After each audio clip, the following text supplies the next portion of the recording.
नमस्कार साथियों, मैं आपका मित्र और मार्गदर्शक राजेश शुक्ला ईएलएस के प्लेटफॉर्म पर आप सभी का बहुत बहुत हार्दिक स्वागत करता हूं।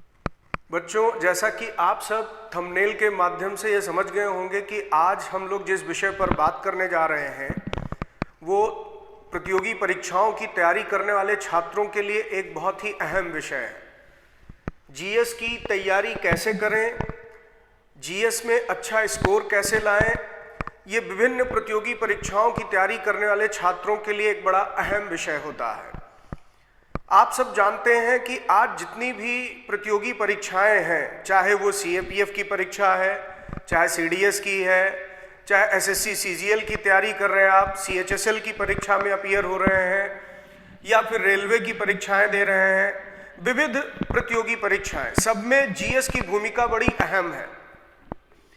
जनरल स्टडीज या सामान्य अध्ययन विषय का महत्व ये है कि ये न केवल आपको अच्छे अंक दिला सकता है, बल्कि ये समय प्रबंधन में बहुत सहायक होता है। फॉर एग्जाम्पल, जैसे आप अगर सीजीएल की परीक्षा में अपीयर होते हैं तो कंबाइंड ग्रेजुएट लेवल एसएससी की जो परीक्षा होती है उसके बारे में आप सब जानते ही हैं कि आपको 100 प्रश्न हल करने होते हैं और उन 100 प्रश्नों को हल करने के लिए आपको बहुत सीमित समय मिलता है। तो ऐसे में सामान्य अध्ययन से जो 25 प्रश्न आपके पेपर में रहते हैं, उन 25 प्रश्नों को हल करने के लिए आपको काफी कम समय में ही बेहतर अवसर मिल जाता है कि आप वहां से अच्छे अंक प्राप्त कर सके। कारण क्या है कि अगर आप मैथमेटिक्स के 25 क्वेश्चन सॉल्व कर रहे हैं तो उसमें आप देखेंगे कि आपकी स्पीड कितनी भी अच्छी हो, लेकिन तब भी 18-20 मिनट या 25 मिनट के आसपास समय लग जाता है, जबकि पूरा पेपर आपको 60 मिनट में यानी 1 घंटे में ही हल करना है। तो अब 1 घंटे में आपको यानी 60 मिनट में अगर 100 प्रश्न हल करने हैं तो आपको टाइम का मैनेजमेंट बहुत प्रॉपर रखना पड़ता है, क्योंकि रीजनिंग के भी प्रश्न है, मैथ्स के भी प्रश्न है, इंग्लिश भी है, जीएस भी है। इसी तरीके से कोई भी प्रतियोगी परीक्षा आप ले लें तो आप पाएंगे कि उसमें जीएस जो है वो आपके टाइम मैनेजमेंट में एक बहुत ही अहम भूमिका निभाता है। कारण है कि जीएस के प्रश्नों की एक खासियत होती है कि प्रश्न पढ़ते ही आपको पता चल जाता है कि इसका उत्तर आ रहा है या नहीं आ रहा। वहां पर आपको रुकने की आवश्यकता नहीं है। इसका भी मैं एक उदाहरण आपके समक्ष रखूंगा। जैसे अगर मान लीजिए आपसे इतिहास का एक प्रश्न जो है वो प्रश्न पत्र में पूछा गया कि प्लासी की लड़ाई के समय मुगल शासक कौन था या मुगल बादशाह कौन था, who was the Mughal emperor during the war of Plassey.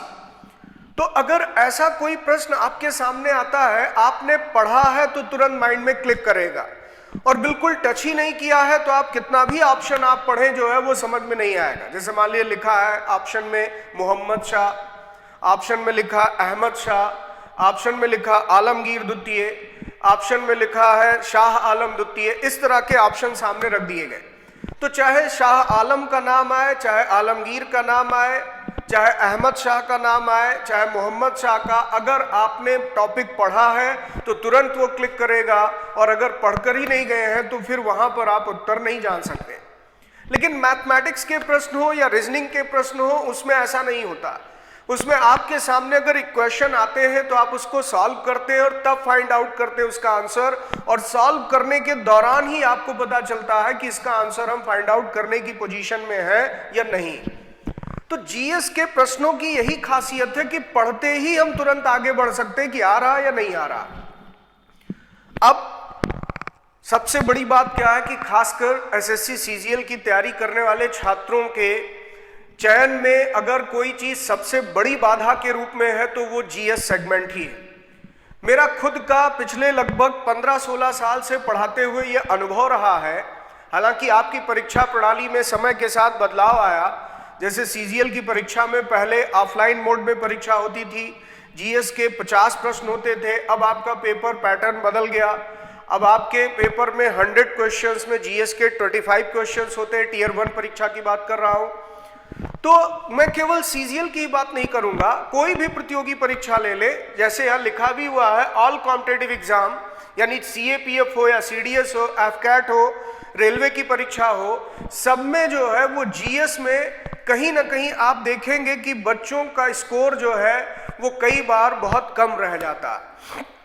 कारण क्या है कि उनके मन में एक धारणा है कि जीएस का दायरा इतना बड़ा है कि इसे कभी ठीक से तैयार नहीं किया जा सकता, और इसी कारण से बहुत सारे बच्चे ऐसे भी होते हैं जो तैयारी के प्रथम चरण में ही, प्रारंभिक चरण में ही पूरी तरह से आत्मसमर्पण भाव में होते हैं, सरेंडर कर देते हैं। क्योंकि मैंने ऐसे कई बच्चों से अनुभव प्राप्त किया जो आकर यही कहते हैं कि सर मैं सीजीएल की तैयारी कर रहा हूं, मुझे जीएस में किसी तरह से 10 नंबर 15 नंबर दिला दीजिए, मेरा चयन केवल जीएस के कारण नहीं हो पा रहा। मतलब उनके मार्क्स अगर आप देखें, उनकी मार्कशीट को अगर आप देखें, मैथ्स में उनके 46 नंबर हैं, रीजनिंग में उनके 47 नंबर हैं, इंग्लिश में उनके 32 नंबर हैं और जीएस में उनके 3 नंबर। तो ये बहुत ही एक तरीके से आप कह सकते हैं दुर्भाग्यपूर्ण स्थिति हो जाती है कि एक विषय जिसमें आप अच्छा अंक अर्जित कर सकते हैं उसमें खराब प्रदर्शन के कारण आपका अंतिम चयन नहीं हो पाता। तो इसी कारण से आज मैंने इस विषय को आपके सामने रखा है कि आज मैं आपको बताऊंगा कि जीएस पढ़ने की रणनीति क्या रखी जाए, जीएस की तैयारी कैसे की जाए जिससे इसमें भी एक अच्छा अंक अर्जित किया जा सके और अपनी सफलता सुनिश्चित की जा सके। देखिए, किसी भी प्रतियोगी परीक्षा का अपना एक स्वरूप होता है, एग्जाम की अपनी एक स्कीम होती है। तो मैं सबसे पहली हिदायत बच्चों आपको यही दूंगा कि जब भी आप किसी प्रतियोगी परीक्षा की तैयारी करें तो सबसे पहले उस एग्जाम के नेचर से भली भांति आप परिचित हो जाएं कि उस परीक्षा की प्रणाली क्या है, उस परीक्षा की योजना क्या है, उसमें कोई भी डाउट नहीं होना चाहिए। पहला चरण तैयारी का यहीं से शुरू करिए कि जिस प्रतियोगी परीक्षा में आप सम्मिलित होने जा रहे हैं उसके नेचर से, उसके पूरे जो है आप कह सकते हैं स्वरूप से भली भांति आप परिचित रहें। फॉर एग्जाम्पल, जैसे अगर आप मान लीजिए सीजीएल की ही तैयारी कर रहे हैं तो सीजीएल की परीक्षा आप सब जानते हैं कि स्टाफ सिलेक्शन कमीशन के द्वारा लगभग प्रतिवर्ष कंडक्ट होती है। हालांकि इसमें इर्रेगुलरिटीज भी रही हैं और खासकर पिछले कुछ वर्षों से तो बहुत ज़्यादा अनियमितता रही है, लेकिन अगर जैसा इसका पैटर्न बनाया गया, प्रतिवर्ष स्टाफ सिलेक्शन कमीशन इस परीक्षा को कंडक्ट करता है।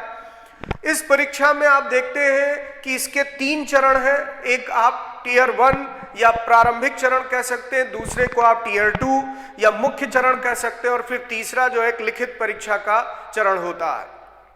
तो अगर हम टीयर 1 परीक्षा की बात करें तो उसमें 100 प्रश्नों का एक प्रश्नपत्र आपके सामने होता है, ऑनलाइन मोड में परीक्षा होती है और उसमें मैथ, रीजनिंग, इंग्लिश और जीएस 4 कंपोनेंट होते हैं पेपर स्ट्रक्चर में।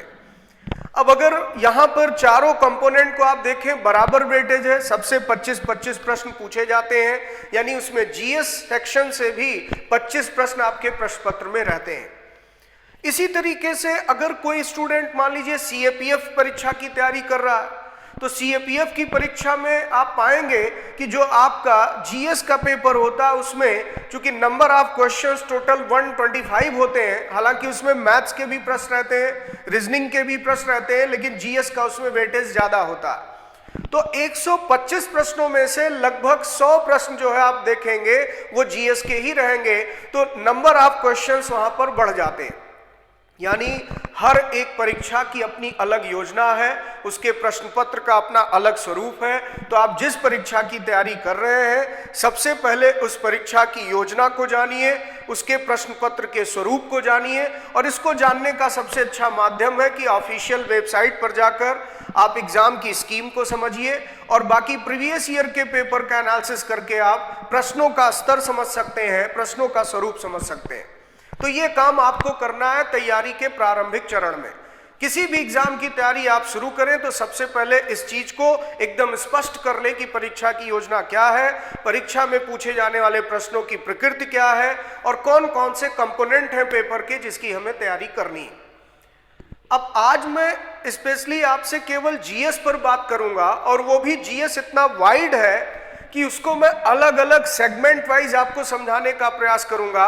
तो जैसा कि आपने थंबनेल में नोटिस किया होगा, यहां पर लिखा है part 1 Indian constitution and polity, यानी जीएस के जितने भी कंपोनेंट हैं उसमें मैं पार्ट वाइज आपको चीजें बताऊंगा। तो यहां पर आज हम लोग सबसे पहले पहला पार्ट ही फोकस करेंगे।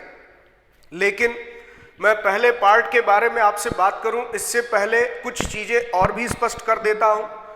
देखिए, जैसे मैंने आपको बताया कि किसी भी परीक्षा की तैयारी का पहला चरण क्या है, वो बहुत स्पष्ट आपको पता चल गया कि आप परीक्षा की योजना को जानिए, परीक्षा में पूछे जाने वाले प्रश्नों की प्रकृति को जानिए, और इसको जानने का सबसे बड़ा माध्यम है कि आप ऑफिशियल वेबसाइट से एग्जाम की स्कीम को पूरा क्लियर कर लीजिए और प्रीवियस ईयर के पेपर का एक बार मूल्यांकन करके देखिए कि प्रश्नों की प्रकृति क्या है या पेपर का कंपोजिशन कैसा, क्या क्या कंपोनेंट इसमें इंक्लूड है। अब जब जीएस की बात करेंगे, कोई भी प्रतियोगी परीक्षा हो, तो सामान्य अध्ययन पढ़ने का मतलब ये होता है ये अपने आप में कोई सेपरेट सब्जेक्ट नहीं, ये कोई अलग विषय नहीं, बल्कि सामान्य अध्ययन इसका नाम इसलिए है क्योंकि ये कई विषयों का एक समुच्चय है। यानी इसमें कई सब्जेक्ट का एक कॉम्बिनेशन आपको मिलेगा और उसकी कुछ बेसिक इंफॉर्मेशन आपके पास होनी चाहिए, यही इसका पाठ्यक्रम होता है। तो कई सब्जेक्ट का कॉम्बिनेशन कहने का मतलब क्या है कि इसमें इतिहास भी है, इसमें भूगोल भी है, इसमें अर्थशास्त्र भी है, इसमें संविधान और राज्य व्यवस्था भी है। तो सबसे पहले आप जीएस के कंपोनेंट को जानिए कि जीएस में कौन कौन से कंपोनेंट है जिसकी हमें तैयारी करनी। तो इसके लिए बच्चों मैंने एक पीडीएफ फाइल भी बनाई है, अपने हैंड रिटन मैटर में ही उसे तैयार किया है और एज इट इज आपके सामने रख रहा हूं, जिससे उसकी ओरिजिनलिटी मेंटेन रहे, यानी मूल स्वरूप में ही वो चीज आपके सामने आए। और इसके पीडीएफ को आप फॉलो भी कर सकते हैं और फिर इसी के अनुरूप आप अपने तैयारी की योजना को आगे बढ़ा सकते हैं। तो चलिए अब सीधे विषय पर आ जाते हैं। तो सबसे पहली चीज आपको क्या ध्यान देनी है कि जब भी हम लोग सामान्य अध्ययन की बात करेंगे तो सामान्य अध्ययन किसी भी प्रतियोगी परीक्षा की तैयारी में आप लगे हों, उसके संपूर्ण पाठ्यक्रम को हम अध्ययन की सुविधा के दृष्टिकोण से निम्नलिखित खंडों में बांट सकते हैं। इसके कई सेगमेंट होते हैं, तो सबसे पहले जीएस में कौन कौन से सेगमेंट हैं वो आप जान लें और उसी के अनुरूप फिर अपनी तैयारी की योजना निर्धारित करें। तो सबसे पहला सेगमेंट लिखा है भारतीय संविधान एवं राज्य व्यवस्था, इंडियन कॉन्स्टिट्यूशन एंड पॉलिटी। दूसरा सेगमेंट आपके सामने हिस्ट्री, जिसमें इंडियन एंड वर्ल्ड हिस्ट्री के बारे में आप पढ़ेंगे, यानी भारत और विश्व का इतिहास। तीसरा सेगमेंट है ज्योग्राफी, भूगोल। चौथा है सामान्य विज्ञान। पांचवा है करंट अफेयर्स यानी समसामयिक घटनाएं। छठा है कंप्यूटर के बारे में कुछ बेसिक नॉलेज। सातवां है अर्थशास्त्र यानी इकोनॉमिक्स, और फिर कुछ मिसलेनियस जीके, जिसको हम लोग स्टैटिक जीके के नाम से भी जानते हैं। तो जब भी आप जीएस की तैयारी करें तो सबसे पहले आप यहां पर यह जरूर जान लें कि जीएस के कंपोनेंट क्या, जीएस किन सब्जेक्ट्स का एक कॉम्बिनेशन है। आप देख रहे होंगे इसमें साइंस भी है, इसमें इकोनॉमिक्स भी है, इसमें हिस्ट्री ज्योग्राफी भी है, इसमें कंप्यूटर की भी बेसिक जानकारी इंक्लूड है और कुछ मिसलेनियस टाइप के टॉपिक भी इसमें इंक्लूड होते हैं। जैसे कुछ चर्चित पुस्तकें हैं, कुछ ऐसी किताबें हैं जो बहुत पहले लिखी गई लेकिन आज भी वो चर्चा का विषय है, तो उनके राइटर्स का नाम एग्जाम में पूछ लिया जाता है। किसी पर्टिकुलर कंट्री की संसद का नाम क्या है उस पर आधारित प्रश्न आ जाते हैं। दुनिया का सबसे लंबा रेलवे पुल कौन सा है, सबसे ऊंचा पुल कौन सा है, इस तरह के जो प्रश्न पूछे जाते हैं इन्हीं को कहते हैं स्टैटिक जीके। तो स्टैटिक जीके का मतलब है कि विविध प्रकार के सामान्य ज्ञान, जिसमें पुरस्कार, अंतर्राष्ट्रीय समारोह, कुछ प्रमुख तिथियां, इस तरह के विषयों पर हम लोग बात करेंगे। तो कुल मिलाकर के यही 8 खंड हैं जिसकी आपको तैयारी करनी है। अगर ये 8 खंड आप तैयार करके जाते हैं तो किसी भी एग्जाम में अगर जीएस का सेगमेंट है, क्योंकि अमूमन सभी परीक्षाओं में जीएस का रोल है, भले ही प्रश्नों की संख्या अलग अलग हो। जैसे मैंने कहा सीजीएल के पेपर में टीयर 1 परीक्षा में जीएस के 25 प्रश्न होते हैं। जनरल अवेयरनेस नाम से एक सेक्शन है जिसमें 25 प्रश्न पूछा जाता है। लेकिन अगर आप सीडीएस की परीक्षा दे रहे हैं तो उसमें जीएस का अलग से एक पूरा पेपर ही होता है जिसमें 100 प्रश्न पूछे जाते हैं। सीएपीएफ की परीक्षा में इसी तरीके से जीएस का पूरा एक पेपर होता है जिसमें 125 क्वेश्चंस में लगभग आप देखेंगे 100+ क्वेश्चन जीएस के होते हैं। तो ये डिपेंड करता है आप किस तरह की परीक्षा में सम्मिलित हो रहे हैं। लेकिन फिर भी अगर आप कांस्टेबल की भी परीक्षा दे रहे हैं तब भी इतिहास, भूगोल, राज्य व्यवस्था पढ़ना है। आप आईएएस की परीक्षा दे रहे हैं तब भी इतिहास, भूगोल, राज व्यवस्था आपको पढ़ना है। आप सीजीएल की परीक्षा दे रहे हैं तब भी कंटेंट यही फॉलो करने हैं। आप चाहे डीएसएसबी की परीक्षा दे रहे हैं तब भी आपको कंटेंट यही फॉलो करने हैं। अंतर सिर्फ प्रश्नों की प्रकृति में, प्रश्नों के स्तर में आता है, यानी क्वेश्चन का लेवल बदल जाता है, क्वेश्चन का नेचर बदल जाता है, उसका स्टैंडर्ड अलग हो जाता है। यानी आईएएस की परीक्षा में जब आप प्रारंभिक परीक्षा में सम्मिलित होते हैं तो वहां पर भी आप देखेंगे कि आप इतिहास में उसी विषय का अध्ययन करके जा रहे हैं जो यहां पर एक सामान्य स्तर की प्रतियोगी परीक्षा की तैयारी करने वाले छात्र ने पढ़ा। लेकिन वहां पूछे जाने वाले प्रश्नों की प्रकृति अलग होती है। सामान्य प्रतियोगी परीक्षाओं में उसका स्तर थोड़ा सा कंपैरेटिवली आप लो पाएंगे, यही अंतर है। तो इसीलिए मैंने कहा बच्चों कि आप जिस प्रतियोगी परीक्षा में भाग लेने जा रहे हैं पहले उस परीक्षा की योजना को जानिए, उस परीक्षा के स्वरूप को समझिए, प्रश्न पत्रों की प्रकृति को बहुत अच्छे से एनालिसिस करिए और फिर अपने पढ़ने की रणनीति निर्धारित करिए।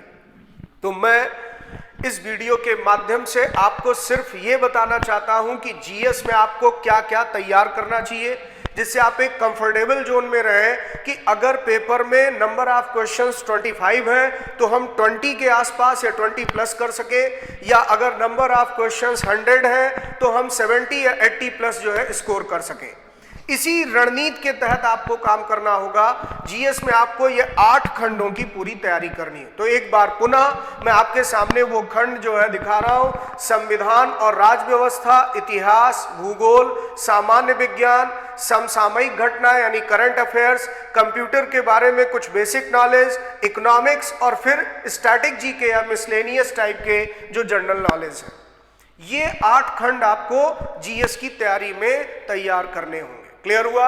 आगे बढ़ते हैं। तो चलिए अब शुरुआत करते हैं आज के पहले खंड से। अब देखिए, जब भी आप सामान्य अध्ययन की तैयारी करें, कोई भी विषय उठाए, 8 विषय आपको पढ़ने हैं। 8 में से पहला विषय जैसे हमने लिया भारतीय संविधान और राज व्यवस्था। तो जब भी किसी विषय का हम अध्ययन करते हैं तो उसका पहला चरण होता है कि उसकी विषय वस्तु को समझा जाए, यानी उसके कंटेंट को समझा जाए कि आखिर इसमें क्या क्या टॉपिक है जिसकी हमें तैयारी करनी है। टॉपिक बहुत क्लियर होने चाहिए और इसको कैसे पता किया जाए कि क्या टॉपिक्स हैं जिसकी हमें स्टडी करनी है। तो इसका सबसे बेहतर माध्यम होता है कि आप जिस प्रतियोगी परीक्षा में सम्मिलित होने जा रहे हैं उसमें पूर्व वर्षों में आयोजित किए गए परीक्षाओं के प्रश्न पत्रों का मूल्यांकन करें, उसका विश्लेषण करें।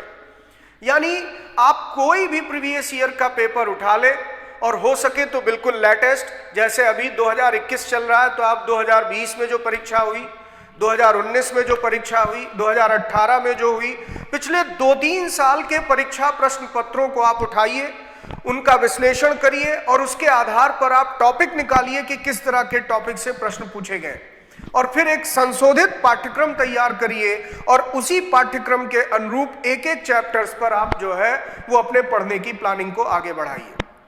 तो यही कार्य मैं आपके लिए करके आया हूं, जिससे आपको एक सहूलियत हो जाए कि जो काम आपको करना चाहिए कि प्रश्न पत्रों का विश्लेषण करके एक संशोधित पाठ्यक्रम आप बनाएं। आपके ये वीडियो देखने का पर्पज ही यही है कि सर अगर आप खुद यहाँ पर प्रश्न पत्र का विश्लेषण करके हमारे सामने टॉपिक रख दें तो ज़्यादा बेहतर होगा। तो उसी दृष्टिकोण से आप तक कहीं ना कहीं मैं ये सारे टॉपिक डिस्कस करके आप तक ये पहुंचाना चाहता हूं कि आपको ये टॉपिक तैयार करने, ये पहले से आपको पता होना चाहिए। तो जब भी हम यहाँ पर भारतीय संविधान और राज व्यवस्था विषय को पढ़ेंगे तो चाहे आप सिविल सर्विस की परीक्षाओं की तैयारी में लगे हो, चाहे आप यूपीएससी की अन्य परीक्षाएं जैसे सीएपीएफ परीक्षा है या सीडीएस है, या फिर आप एफकेट वगैरह का एग्जाम देते हैं, या फिर एसएससी की परीक्षाएं, चाहे वो सीजीएल की परीक्षा दे रहे हैं, सीपीओ की परीक्षा दे रहे हैं, सीएचएसएल की परीक्षा में भाग ले रहे हैं, या रेलवे की परीक्षाओं की तैयारी कर रहे हैं, जैसी भी परीक्षा में आप तैयारी में लगे हैं, जैसे अभी यूपीएसआई की परीक्षा होगी, डीएसएसबी की परीक्षा होगी, तो उन सब में कहीं ना कहीं जीएस एक बड़ा अहम सेगमेंट है और उसमें आपको संविधान और राज व्यवस्था पढ़ना है। मैंने अध्ययन की सुविधा के लिए इसके पूरे पाठ्यक्रम को 2 हिस्सों में बांट रखा है। एक है भारत का संविधान और दूसरी तरफ दूसरा सेगमेंट इसमें बनाया है भारत की राज व्यवस्था। यानी संविधान और राज व्यवस्था दो कंपोनेंट हैं। अब दोनों में क्या क्या चीजें शामिल हैं, क्या आपको पढ़ना है, क्या तैयार करना है, ये जानिए। तो जब आप संविधान पढ़ेंगे तो इसमें मैंने टॉपिक वाइज सारा सिलेबस लिखने की कोशिश की है। जैसे बिल्कुल बेसिक से शुरुआत किया है, बेसिक इंट्रोडक्शन ऑफ कॉन्स्टिट्यूशन, यानी संविधान का मौलिक परिचय, जिसमें संविधान की परिभाषा, संविधान का महत्व, संविधान के प्रकार। अब आप ये कह सकते हैं कि क्या सर इन टॉपिक से प्रश्न आते हैं, क्या ऐसा कोई प्रश्न बन सकता है कि संविधान की परिभाषा क्या है? ये तो एक सब्जेक्टिव मैटर है, लेकिन ऐसा नहीं है। यहां से आपको विषय की एक समझ विकसित होगी, एक कॉन्सेप्ट क्लियर होगा कि ये विषय है क्या, और फिर आप देखेंगे कि जैसे ही कॉन्सेप्ट आपका क्लियर होगा, बहुत सारे प्रश्न आपको ऐसे भी मिलेंगे जो आपको एज इट इज, ऐसा नहीं बुकिश लैंग्वेज में होंगे, वो समझ पर आधारित होंगे, और जितनी बेहतर विषय की आपकी समझ होगी वहीं से आप उसका उत्तर डिराइव कर सकें। तो किसी भी प्रश्न का उत्तर डिराइव करने के लिए आपकी कॉन्सेप्ट की क्लैरिटी बहुत जरूरी होती है, क्योंकि केवल फैक्ट बेस्ड प्रश्नों की तैयारी नहीं करनी चाहिए। अगर आप सोचें तथ्यात्मक जानकारी ही तैयारी है तो आप कभी भी जो है बेहतर अंक जीएस में अर्जित नहीं कर पाए। जीएस में कई बार ऐसे भी प्रश्न आते हैं जिसमें आपको कॉन्सेप्ट की रिक्वायरमेंट होती है, यानी उसमें अवधारणाओं की आवश्यकता होती है, तभी आप उसका उत्तर देने की स्थिति में होते हैं। तो यहां पर अगर आप ध्यान दें तो मैंने इसीलिए लिखा है कि सबसे पहले आप संविधान के बेसिक्स को जानें कि संविधान है क्या, हमें संविधान की जरूरत क्या है, संविधान कितने प्रकार का हो सकता है, ये आपका पहला चैप्टर होगा। फिर इसके बाद जब आगे बढ़ेंगे तो कॉन्स्टिट्यूशनल फ्रेमवर्क यानी संवैधानिक ढांचे के बारे में जानेंगे। अब संवैधानिक ढांचा का मतलब क्या हुआ कि भारत का जो वर्तमान संविधान है इसकी रचना कैसे हुई, इसकी रचना से पहले इसका एक हिस्टोरिकल बैकग्राउंड है, यानी इसकी ऐतिहासिक पृष्ठभूमि, संविधान का विकास कैसे हुआ, इसका पूरा इतिहास आप तैयार करेंगे। फिर भारत के संविधान की जब रचना हो गई तो इसकी प्रमुख विशेषताएं क्या हैं, हमारे संविधान के कुछ यूनिक फीचर्स हैं उनके बारे में, और फिर जो संविधान की प्रस्तावना लिखी गई है इससे संबंधित कुछ प्रश्न आप देखेंगे आपके पेपर में पूछा जाता है। तो मैं दावे से कह सकता हूं कि चाहे आप सीएपीएफ का प्रीवियस ईयर का पेपर उठा लें, चाहे सीडीएस का प्रीवियस ईयर का पेपर उठा लें, चाहे आप सीजीएल का पेपर उठा लें, आप पाएंगे इन सभी टॉपिक से लगभग प्रीवियस ईयर में क्वेश्चंस पूछे जा चुके। जैसे अगर आप देखें वर्तमान संविधान की रचना, जो संविधान सभा के बनने से लेकर और संविधान के लागू होने तक की पूरी कहानी, उस पर कई बार प्रश्न सीजीएल में भी आया है, सीडीएस में भी आया है, सीएपीएफ में भी आया है। तो ये सारे टॉपिक जो है कहीं ना कहीं जो लिखे गए हैं ये आपके कॉम्प्रिहेंसिव सिलेबस को कवर करते हुए लिखे गए कि कोई टॉपिक छूटे नहीं, तैयारी बहुत बेहतर तरीके से हो सके। तो बच्चों जीएस में अगर आप अच्छा अंक लाना चाहते हैं तो ये काम आपको करना होगा कि जीएस पढ़ने से पहले सबसे पहले ये जानने का प्रयास करें क्या पढ़ना, यानी हमारा कंटेंट क्या होना चाहिए। फिर जब कंटेंट क्लियर कर लें, पूरा मॉडिफाइड सिलेबस को डिजाइन कर लें, तब पढ़ने की प्लानिंग करें कि कितने टॉपिक है और कितना समय देना है इस विषय को। जैसे मैं संविधान विषय पर आपसे चर्चा कर रहा हूं तो आप अगर देखें तो मैंने कंटेंट को नंबर दे रखा है, जैसे नंबर 1 टॉपिक लिखा हुआ संविधान का मौलिक परिचय, फिर इसी में मैंने सब कंटेंट बना दिए। तो आप पूरे इस टॉपिक को यानी पूरे इस विषय को अगर इसके संपूर्ण पाठ्यक्रम को तैयार करें तो लगभग मैंने 11-12 चैप्टर्स में इसे बांटा है, और इसके अलावा इसको सब टॉपिक में बांटा है जो मोर देन 60 टॉपिक्स हैं, यानी लगभग 60 टॉपिक्स आपको इसमें पढ़ने हैं। सब टॉपिक अगर मिला लिए जाए तो अदरवाइज जो मेजर टॉपिक है, मेन टॉपिक है, वो लगभग 11-12 चैप्टर्स आप कह सकते हैं इसमें आपको तैयार करना। तो सबसे पहले यही देखिए कि एक हो गया संविधान का मौलिक परिचय, दूसरा हो गया संवैधानिक ढांचा जिसके अंतर्गत मैंने कहा 4 सब टॉपिक हैं जिसे आप पढ़ेंगे। फिर भारत संघ और इसके राज्य क्षेत्रों से संबंधित प्रश्न, the union of India and it's territory के बारे में, जैसे इसमें पहला सब टॉपिक है भारत संघ के नाम और उसके राज्य क्षेत्र को लेकर पूछे जाने वाले प्रश्नों की तैयारी। संघ में नए राज्यों का प्रवेश कैसे होता है, उसकी क्या प्रक्रिया है, इसकी स्थापना कैसे होती है, नए राज्य का निर्माण कैसे होता है, राज्यों का पुनर्गठन कैसे होता है, इसका इतिहास क्या रहा है। अभी जम्मू कश्मीर राज्य का पुनर्गठन किया गया, तो ये बिल्कुल रिसेंट अपडेट है। और इस तरह से आप देखें कुछ राज्यों के लिए संविधान में विशेष प्रावधान भी है। इन सब पर जब आप बात करते हैं तो आपका सेकंड चैप्टर बहुत क्लियरली तैयार हो जाता है, यानी बहुत कॉम्प्रिहेंसिव मैनर में सारे टॉपिक यहाँ पर कवर हो जाते हैं। तो ये हो गया आपका तीसरा टॉपिक, भारत संघ और इसके राज्य क्षेत्र, यानी 3 चैप्टर्स आपको बता दिए। संविधान का मौलिक परिचय, दूसरा संवैधानिक ढांचा, तीसरा भारत संघ और इसके राज्य क्षेत्र, और फिर इसके बाद चौथा टॉपिक है नागरिकता। अब नागरिकता में भी आपको क्या पढ़ना है, नागरिकता का अर्थ क्या है, यानी इसको डिफाइन कैसे किया जा सकता है, और फिर इसके साथ साथ इसका सिग्निफिकेंस क्या है, नागरिकता का महत्व क्या है, नागरिकता के संबंध में संविधान में किस तरह के प्रोविजन दिए गए, क्या संवैधानिक प्रावधान दिया गया है, नागरिकता कैसे मिलती है, कैसे प्राप्त की जा सकती है, नागरिकता क्या समाप्त भी हो सकती है, अगर नागरिकता समाप्त हो सकती है तो ये कैसे हो सकती है, इसकी क्या प्रक्रियाएं हैं, क्या इसके लिए संविधान में कोई प्रावधान है या इसके लिए कोई कानूनी प्रावधान है, इस पर हम लोग बात करेंगे। फिर अभी रिसेंट में 2019 में नागरिकता संशोधन अधिनियम पारित हुआ, तो भारत की नागरिकता के लिए जो 1955 में कानून बना उसमें कई बार अमेंडमेंट हुए, जिसमें सबसे रिसेंट अमेंडमेंट है 2019 का। इसको ध्यान में रखते हुए भी हम लोग टॉपिक पर डिस्कशन करेंगे। फिर अगला चैप्टर आपका 5वां टॉपिक आता है मूल अधिकार। एग्जाम के पॉइंट ऑफ व्यू से बड़ा इंपॉर्टेंट टॉपिक है। आप देखेंगे ज्यादातर परीक्षाओं में इस टॉपिक से प्रश्न जरूर पूछा गया है। तो मूल अधिकार जब आप पढ़ेंगे तो इसमें क्या क्या चीजें आपको तैयार करनी है, मूल अधिकार क्या है, इसकी परिभाषा, मूल अधिकारों का महत्व क्या है, यानी इसका सिग्निफिकेंस क्या है, संविधान हमें कौन कौन से मूल अधिकार देता है, और मूल अधिकारों के क्या एक्सेप्शंस हैं, क्या अपवाद हैं, यानी इस पर क्या प्रतिबंध लगाया जा सकता है, कब इसका निलंबन हो सकता है, और इसके क्या क्या ऐसे अपवाद हैं जहां पर मौलिक अधिकारों के प्रावधान के आप देखेंगे कुछ नियम कहां पर लागू नहीं होते हैं।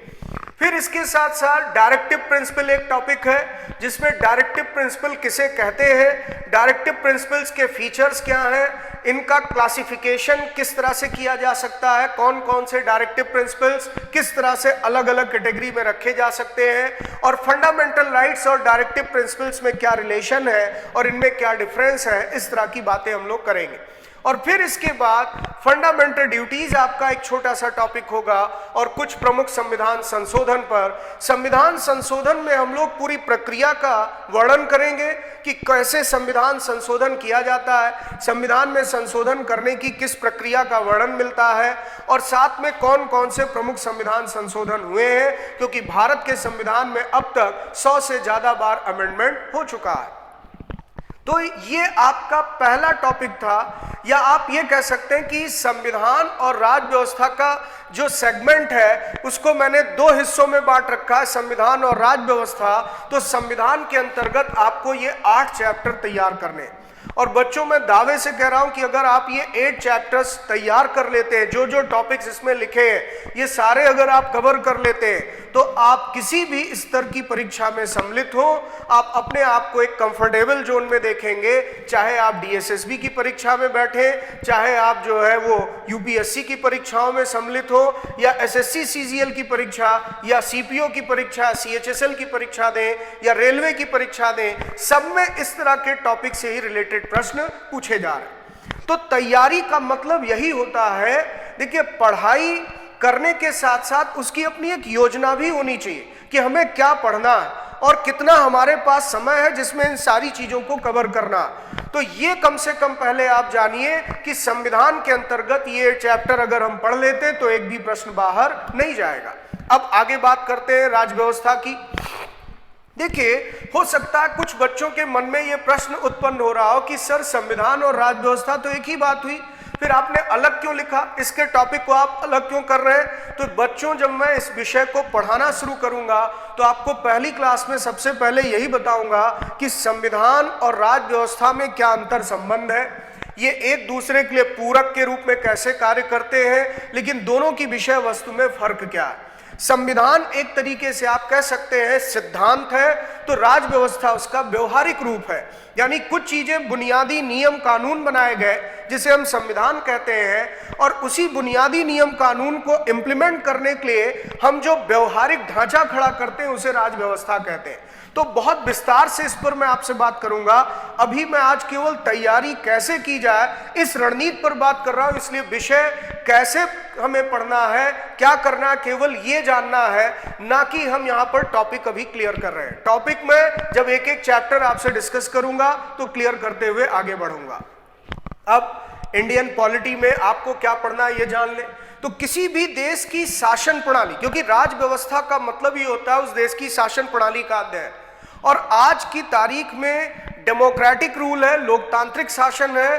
लोकतांत्रिक शासन में शासन के 3 प्रमुख अंग होते हैं, एक कार्यपालिका यानी एग्जीक्यूटिव, एक लेजिस्लेचर यानी विधायिका, और एक जुडिशरी यानी न्यायपालिका। तो लोकतंत्र के 3 महत्वपूर्ण स्तंभ हैं, कार्यपालिका, विधायिका और न्यायपालिका।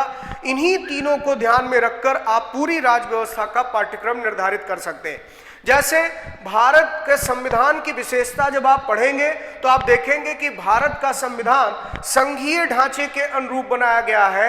हालांकि ये अमेरिका की तरह फेडरल नहीं है, लेकिन इसमें फेडरल फीचर्स मौजूद हैं, इसमें संघीय विशेषताएं हैं, और इसी कारण से भारत में संघ और राज्य स्तर पर शक्तियों का विभाजन मिलता है। आप देखेंगे संघ की सरकार अलग है, राज्य की सरकार अलग है। इसका कारण यह है क्योंकि भारत का संविधान फेडरल स्ट्रक्चर में डिजाइन किया गया। तो ये हम लोग जब पढ़ेंगे तो डिटेल में समझेंगे, लेकिन कम से कम इतना जरूर जानिए आप कि जिसे हम लोग कहते हैं सेंट्रल गवर्नमेंट, संविधान की भाषा में उसी को द यूनियन एग्जीक्यूटिव या संघ की कार्यपालिका कहा गया है। तो संघ की कार्यपालिका में क्या क्या पढ़ेंगे आप लोग? राष्ट्रपति उपराष्ट्रपति के बारे में, फिर संघीय या केंद्रीय मंत्रि परिषद के बारे में यानी यूनियन काउंसिल ऑफ मिनिस्टर के बारे में डिस्कस करेंगे, और फिर एक महत्वपूर्ण संवैधानिक प्राधिकारी होता है भारत का महान्यायवादी अटॉर्नी जनरल ऑफ इंडिया। तो एग्जीक्यूटिव के लेवल पर, यूनियन एग्जीक्यूटिव में अगर आप ये 3 सब टॉपिक तैयार कर लेते हैं तो आप कह सकते हैं कि इससे बाहर प्रश्न आपको जनरली नहीं मिलेगा। फिर लेजिस्लेचर की हम बात करें, यानी जो देश में कानून बनाने वाली संस्था है। संघ की विधायिका का मतलब संसद, तो इसके अंतर्गत आप संसद के गठन, संसद के दोनों सदनों की संरचना, दोनों सदनों का ड्यूरेशन कितना होता है, दोनों सदनों में प्रमुख अंतर क्या है, संसद के मेन फंक्शन यानी इसके प्रमुख कार्य क्या है, संसद का जो जनरल प्रोसीडिंग है, सामान्य कामकाज है, वो कैसे चलता है, यानी प्रश्नकाल क्या होता है, शून्यकाल क्या होता है, तारांकित प्रश्न क्या होते हैं, अतारांकित प्रश्न क्या होते हैं, ये सब इस टॉपिक में आप कवर करेंगे।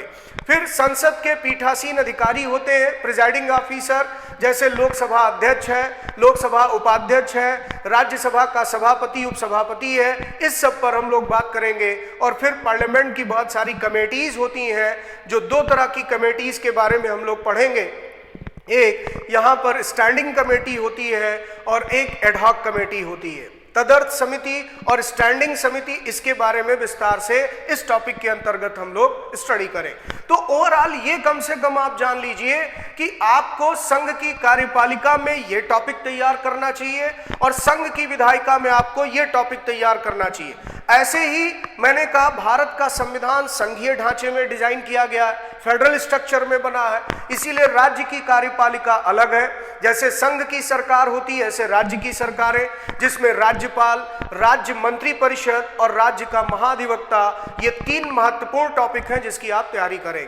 यानी गवर्नर, काउंसिल ऑफ मिनिस्टर जो स्टेट में, और फिर जो एडवोकेट जनरल होता है स्टेट में, इसके बारे में आप तैयारी करें। फिर इसी तरीके से राज्य विधानमंडल, यानी जो स्टेट लेवल पर लॉ मेकिंग बॉडी है, जो राज्य स्तर पर या राज्य सूची के विषयों पर कानून बनाता है, उस राज्य विधानमंडल के बारे में आप पढ़ेंगे।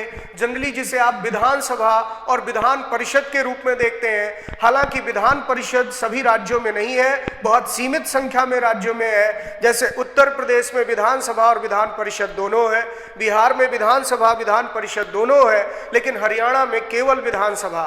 तो इन सब पर हम लोग बात करेंगे कि विधानसभा विधान परिषद है क्या, इनमें अंतर क्या है।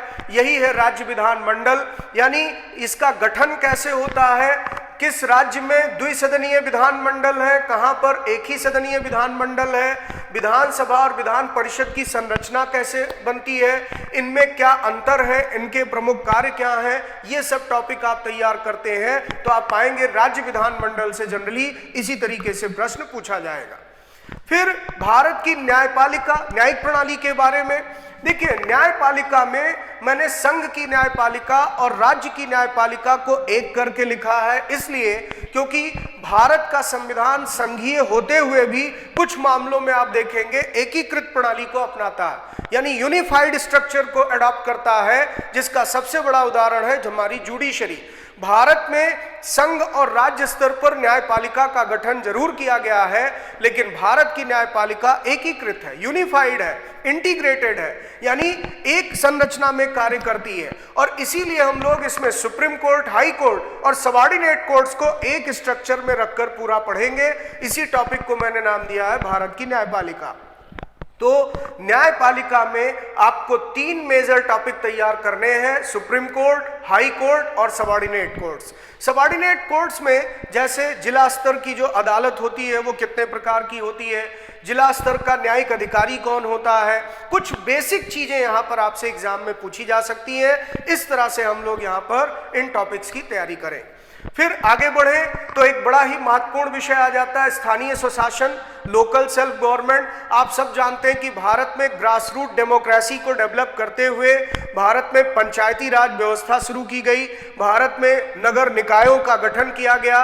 तो पंचायती राज व्यवस्था और नगर पालिकाओं पर जब आप स्टडी करते हैं तो इसी को कहते हैं लोकल सेल्फ गवर्नमेंट, और इस पर भी हम लोग विस्तार से अध्ययन करेंगे। फिर भारत के कुछ संवैधानिक निकाय हैं, कॉन्स्टिट्यूशनल बॉडीज हैं, जैसे इलेक्शन कमीशन, जैसे फाइनेंस कमीशन, जैसे controller and auditor general of India, या भारत में जो पब्लिक सर्विस कमीशन है यूनियन और स्टेट लेवल पर, या फिर इसी तरीके से नेशनल कमीशन है SC ST और बैकवर्ड क्लासेस के लिए। ये सब संवैधानिक संस्थाएं हैं, कॉन्स्टिट्यूशनल बॉडीज हैं, इनके बारे में भी कुछ बेसिक जानकारी आपके पास होनी चाहिए।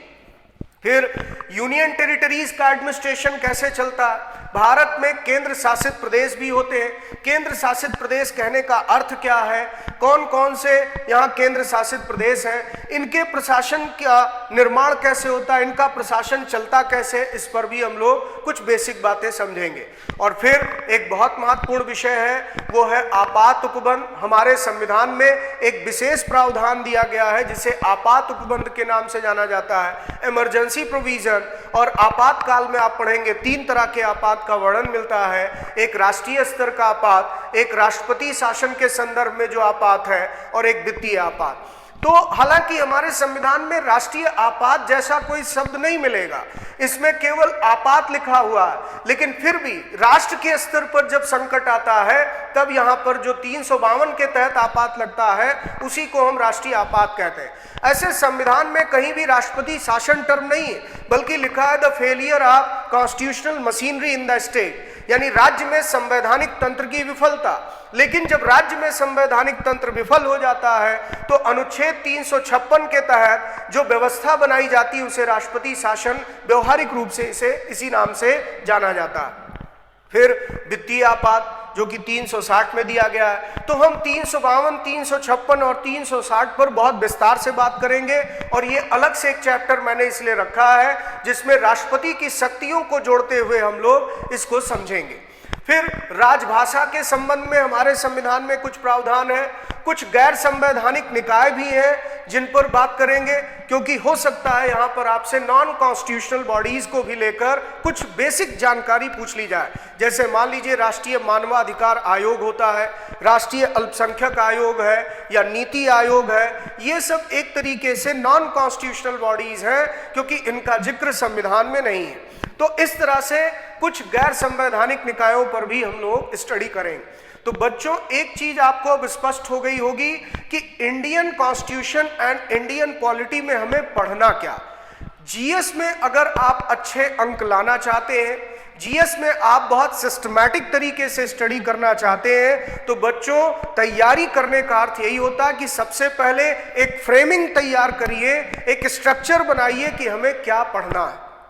तो मैंने अपनी तरफ से जो मेरी अपनी समझ थी, जो मेरी अपनी क्षमताएं थी, उसी के अनुरूप मैंने एक प्रयास किया है कि आपके सामने लगभग संपूर्ण पाठ्यक्रम को बिंदुवार स्पष्ट कर दिया जाए कि बच्चों आपको इतने टॉपिक पढ़ने चाहिए, तब आप किसी भी कॉम्पिटिटिव एग्जाम में इंडियन कॉन्स्टिट्यूशन एंड पॉलिटी में पूछे जाने वाले प्रश्नों पर बहुत कंफर्टेबल रहेंगे या उसका उत्तर देने की स्थिति में रहेंगे। तो जैसे संविधान में मैंने आपको बताया था कि लगभग अगर आप देखें 8 टॉपिक यहाँ हैं, तो ऐसे ही राज व्यवस्था में भी आप देखेंगे जितने टॉपिक मैंने आपसे डिस्कस किए, लगभग यहाँ भी आप देख रहे हैं 7-8 टॉपिक हैं जिनको आपको तैयार करने, लगभग 11 टॉपिक। तो 11 टॉपिक ये हो गए, 8 ये, यानी 19 टॉपिक में मैंने संपूर्ण पाठ्यक्रम को बांट दिया, जिसमें 11-12 टॉपिक ऐसे जो बहुत महत्वपूर्ण है। इसी को ध्यान में रखते हुए अब आपको तैयारी करनी है। तो तैयारी बहुत व्यवस्थित तरीके से कैसे की जाए, इसके लिए पहला चरण यही आता है कि अपना पाठ्यक्रम स्पष्ट कर लिया जाए। क्या पढ़ना है ये पहले जानना बहुत जरूरी होता। अब बात करते हैं कि सर इसमें आगे की रणनीति क्या रखें। मान लीजिए हमने कोई चैप्टर उठाया तो उसकी पढ़ने की रणनीति क्या हो, उस पर भी मैं अपनी तरफ से आपको एक यहाँ पर प्रयास करके लाया हूं जो दिखाना चाहूंगा। जैसे पहला चैप्टर मैंने यहाँ पर संविधान में लिखा, संविधान का मौलिक परिचय। तो बच्चों सबसे पहले मैंने यही किया है कि मेन टॉपिक के सब टॉपिक को सामने रखा। संविधान को परिभाषित करेंगे, संविधान का क्या महत्व है इसको जानेंगे, संविधान कितने प्रकार का होता है इसको डिस्कस करें। ये 3 सब टॉपिक हैं जो इस चैप्टर में इंक्लूड है, इन्हीं की हमें तैयारी करनी। तो इस पर भी तैयारी करते समय आप एक स्ट्रैटेजी बना सकते हैं, जैसा कि मैंने प्रयास किया है।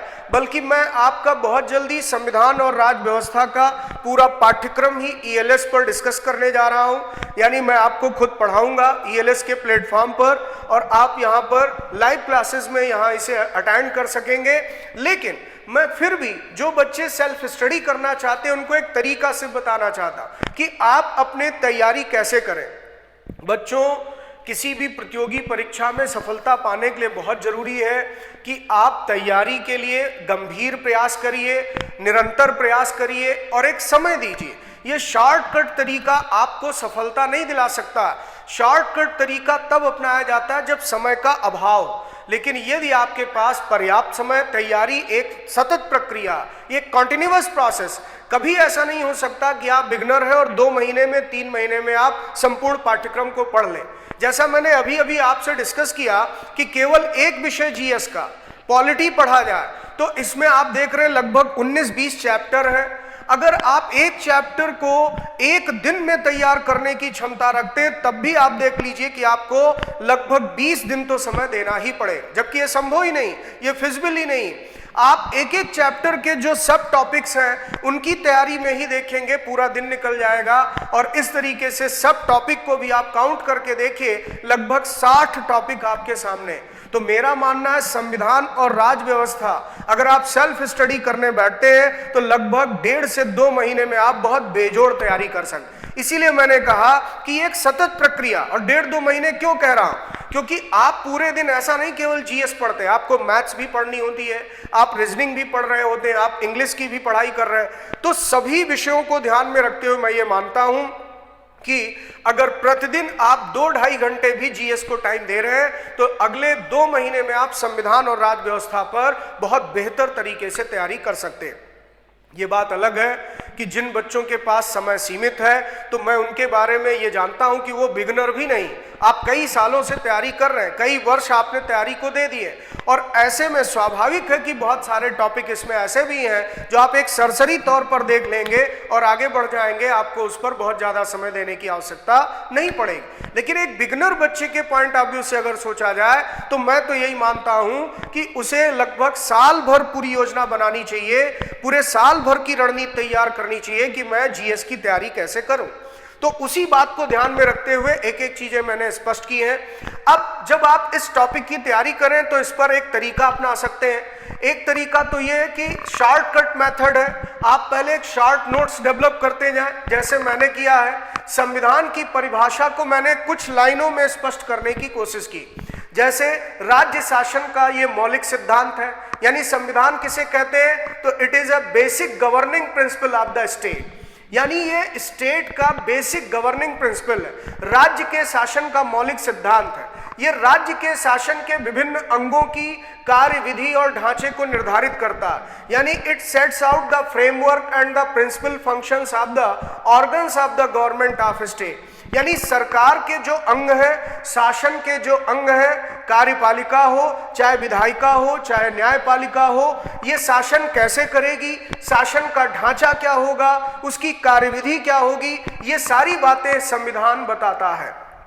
फिर अब इसमें बार बार आप एक देख रहे हैं शब्द आ रहा है राज्य, राज्य शासन, राज्य के शासन। तो राज्य के बारे में भी इसी में मैंने एक इंपॉर्टेंट इंफॉर्मेशन लिख दी कि राज्य शब्द का पहली बार आधुनिक संदर्भ में प्रयोग इटली के एक राजनीतिक हुए मैकियावेली इन्होंने किया था। यानी स्टेट टर्म सबसे पहले किसने यूज किया, तो एक इटालियन स्टेट्समैन है, उनका नाम है मैकियावेली। इन्होंने ही सबसे पहले राज्य शब्द का प्रयोग किया है। राज्य के 4 प्रमुख तत्व होते हैं, इन 4 कंपोनेंट से, एलिमेंट से मिलकर राज्य का गठन होता। तो ये 4 तत्व कौन से हैं? जनसंख्या है, भूभाग है, सरकार है, संप्रभुता है। इन सब से मिलकर के जो है वो राज्य का निर्माण होता। अब संप्रभुता किसे कहते हैं, इस पर भी एक शॉर्ट नोट्स मैंने यहां डाल दिया अपने नोट्स में। राज्य का प्राचीन काल में स्वरूप कैसा था, आधुनिक समय में स्वरूप कैसा है, इसको भी मैंने यहाँ पर एक फर्क बताने के लिए आपके सामने रख दिया है। प्राचीन काल में निरंकुश राज्य होता था, स्वेच्छाचारी शासन होता था, क्योंकि डिवाइन किंगशिप का नियम लागू होता था। लेकिन आधुनिक समय में राज्य का कल्याणकारी स्वरूप है, डेमोक्रेटिक स्टेट है। यानी राज्य में शासन के अंगों की जो व्याख्या मिलती है संविधान में, उससे स्पष्ट होता है कि शासन की बागडोर जनता के हाथों में है। तो ये सब चीजें जब आपको पढ़ाऊंगा तो बहुत विस्तार से बताऊंगा।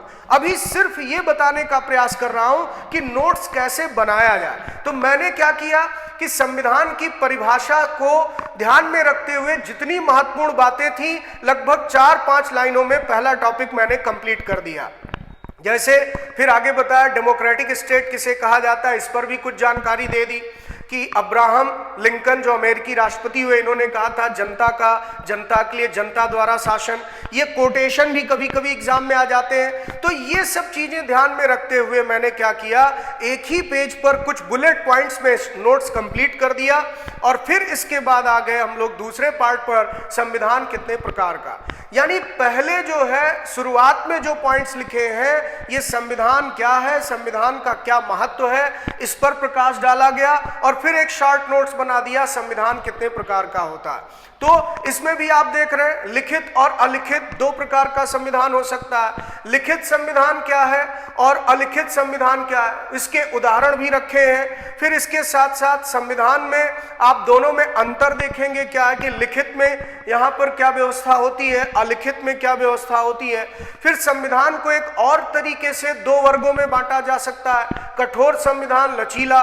तो कठोर और लचीले में बांटने का आधार क्या है, कठोर संविधान किसे कहते हैं, लचीला संविधान किसे कहते हैं। फिर संविधान को बांटने का एक और आधार है संघात्मक और एकात्मक संविधान। संघात्मक संविधान किसे कहते हैं, एकात्मक किसे कहते हैं। और इस तरह से चीजों को डिफाइन करते हुए, उदाहरण रखते हुए आपका पहला टॉपिक कंप्लीट कर दिया।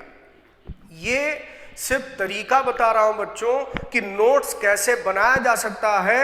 यानी पहला चैप्टर मेरा 2 घंटे में ही तैयार किया जा सकता है, 2 घंटे भी नहीं लगेंगे आपको। 4 पेज का ये नोट्स है। क्योंकि मैंने हिंदी इंग्लिश दोनों में साथ में बाइलिंगुअल लिखा है, इसलिए पेज आपको ज्यादा दिख रहे नहीं, केवल मुश्किल से 4 पेज पर पहला टॉपिक आपका कंप्लीट हो गया। इसी पर जब आप यूपीएससी जैसी परीक्षाओं, ये नोट्स उन बच्चों के लिए बहुत यहाँ पर महत्वपूर्ण या उपयोगी होगा जो एसएससी सीजीएल की तैयारी कर रहे हैं, रेलवे की तैयारी कर रहे हैं, यूपीएसआई की तैयारी कर रहे हैं, या फिर डीएसएसबी की परीक्षाओं की तैयारी कर रहे हैं। लेकिन अगर आप यूपीएससी परीक्षा की तैयारी कर रहे हैं तो आपको इसी को थोड़ा सा विस्तार रूप देना होगा, बृहद रूप देना होगा, जैसा मैंने किया है कि यहाँ पर भारत के संविधान के इसी टॉपिक पर डिटेल नोट्स डेवलप किया।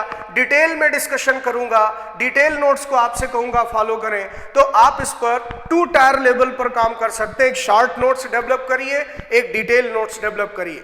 शॉर्ट नोट्स ऐसा होना चाहिए कि एग्जाम से अगर यहां पर 4 दिन पहले भी आप सोचें पूरी पॉलिटी एक बार रिवाइज कर लें तो बड़े आराम से किया जा सके। यानी मुश्किल से पूरी पॉलिटी पर शॉर्ट नोट्स बनाया जाए तो मुश्किल से आप 100 पेज में पूरी पॉलिटी समटा सकते हैं। लेकिन अगर बृहद स्तर पर तैयारी करनी है तो आप देखेंगे वो लगभग 250-300 पेज का स्टडी मटेरियल होगा। मैं बच्चों को पढ़ाने की इसी स्ट्रेटजी पर काम कर रहा हूं। मैं आपको एक एक टॉपिक डिटेल में समझाऊंगा, नोटिंग कैसे की जाए उसका शॉर्ट नोट्स भी बनाऊंगा और साथ में डिटेल नोट्स भी। ये सब कुछ आपको पीडीएफ फॉर्मेट में अवेलेबल कराऊंगा। इसी स्ट्रेटजी पे काम करते हुए मैं चाहूंगा कि आप जीएस की तैयारी करें और अपने आप को बहुत कंफर्टेबल महसूस करें। कोई भी प्रतियोगी परीक्षा हो आप उसमें बेहतर अंक अर्जित कर सकते हैं। तो उम्मीद करता हूं बच्चों इस डिस्कशन से आपको यह स्पष्ट हुआ होगा कि जीएस पढ़ने का अप्रोच कैसे बनाया जाए, क्या अप्रोच रखा जाए और वो अप्रोच कैसे डेवलप किया जाए। तो एक एक बातें जो बिंदुवार मैंने रखी हैं उससे पहली बात निकल कर ये आती है कि पहले तो हम जिस परीक्षा में सम्मिलित होने जा रहे हैं उसकी योजना, स्कीम ऑफ द एग्जामिनेशन से भली भांति परिचित हो जाए। दूसरा स्टेप आता है प्रश्न पत्रों का विश्लेषण करें जिससे प्रश्नों की प्रकृति को समझ सके, नेचर कैसा है क्वेश्चन का, स्टैंडर्ड कैसा है क्वेश्चन का, उसके अनुरूप तैयारी को डिजाइन करें कि इस तरह से तैयारी करना है। तीसरा स्तर आता है कि फिर पाठ्यक्रम बनाएं, स्वयं से एक संशोधित पाठ्यक्रम तैयार करें। पाठ्यक्रम में हर एक बिंदु को स्पष्ट तौर पर लिखें जिससे आपका लक्ष्य सामने हो कि हमें इतने टॉपिक इसमें तैयार करने। और फिर इसके बाद अगली रणनीति आपकी होनी चाहिए कि पाठ्यक्रम के अनुरूप एक एक चैप्टर और एक एक सब टॉपिक को लेते हुए उस पर एक शॉर्ट नोट्स बनाइए और उसको डिटेल नोट्स में डेवलप करिए। तो डिटेल नोट्स की जरूरत उन्हें पड़ेगी जो यूपीएससी जैसी परीक्षाओं की तैयारी करते हैं। अदरवाइज जनरल कंपटीशन के लिए शॉर्ट नोट्स ही आपके लिए कारगर होगा, वही आपके लिए उपयोगी होगा। इस रणनीति पर अगर आप अमल करते हैं बच्चों, मैं दावे से कहता हूं कि आप जीएस में बहुत अच्छा अंक ला सकते हैं। जीएस से सरल और सहज विषय कोई और नहीं है। जीएस हर कोई पढ़ सकता है, चाहे आपका बैकग्राउंड हो चाहे ना हो। लेकिन अब एक अंतिम बात मैं रखूंगा वो ये है कि इसमें हम कौन से संदर्भ ग्रंथों का इस्तेमाल करें, यानी हमारी रेफरेंस बुक क्या हो, स्टडी मटेरियल क्या हो। तो मैं बच्चों यही कहूंगा कि आप फंडामेंटल बुक्स पर ही ज्यादातर निर्भर करें। जैसे इंडियन पॉलिटी पर सबसे पहले आप एक पुरानी एनसीईआरटी की किताब है बीएल गर्ग की, हो सके तो आप बीएल गर्ग की एनसीईआरटी की बुक ले लें, उसको फॉलो करें। और जो नई एनसीईआरटी आई है क्लास 11th की वो भी पढ़ सकते हैं। दोनों किताबें काफ़ी अच्छी हैं, बीएल गर्ग की भी और साथ में नई वाली एनसीईआरटी भी। इसके बाद आप जो है वो एनओएस का मटेरियल, नेशनल ओपन स्कूल का मटेरियल भी फॉलो कर सकते हैं, काफ़ी अच्छा लिखा गया है। या फिर आप यहाँ पर जो मैं आपको पीडीएफ दूंगा यही आपके लिए सफिशिएंट होगा। तो आप अगर यहाँ पर पॉलिटी की क्लास अटेंड करते हैं ईएलएस के प्लेटफॉर्म पर तो ये मेरी जिम्मेदारी कि हर एक टॉपिक का आपको शॉर्ट नोट्स और साथ में डिटेल नोट्स पीडीएफ फॉर्मेट में मिलता जाए और एक एक टॉपिक को मैं क्लियर करते हुए आगे बढ़ूं। आप केवल एनसीईआरटी पढ़कर भी काम चला सकते हैं। अदरवाइज मैंने पहले ही कहा कि यदि आप यूपीएससी की परीक्षाओं की तैयारी करते हैं तो एक स्तरीय किताब भी जरूर पढ़िए।